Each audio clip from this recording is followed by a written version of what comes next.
Nous avons assisté à la cérémonie d'ouverture de cette importante réunion qui réunit les experts comptables africains avec comme thématique centrale une gouvernance publique plus performante. C'est une question importante parce que tout se passait comme si l'action des experts comptables était uniquement portée sur la dimension du secteur privé. On se rend compte aujourd'hui que du point de vue de la gouvernance publique, de la reddition des comptes, de la traçabilité, de la présentation finalement de cette image fidèle du secteur public, l'expert comptable a un rôle important à jouer. Et cette recherche d'une exigence accrue en termes d'efficacité au service du développement est une question qui fait partie des questions importantes du moment. L'Afrique a aujourd'hui ses feuilles de route, la déclaration en perspective et de croissance 2063 a ses priorités et il est clair que dans ces priorités la question du rôle du secteur public comme moteur de croissance, comme vecteur de création de richesse est une question importante. Le secteur public doit libérer les énergies, doit aider à créer les conditions d'une croissance plus forte.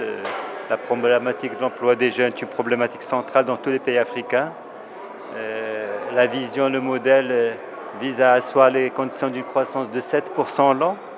Nous sommes aujourd'hui à 3,5%, donc il reste un long chemin à parcourir.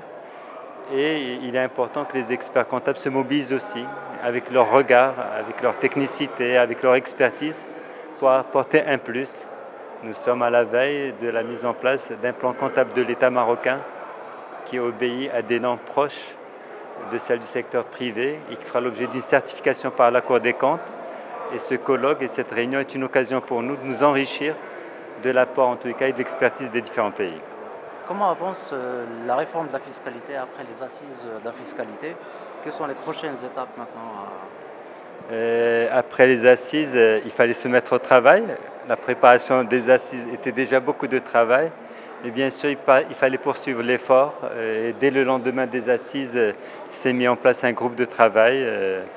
Et nous avançons dans la préparation du projet de loi cadre.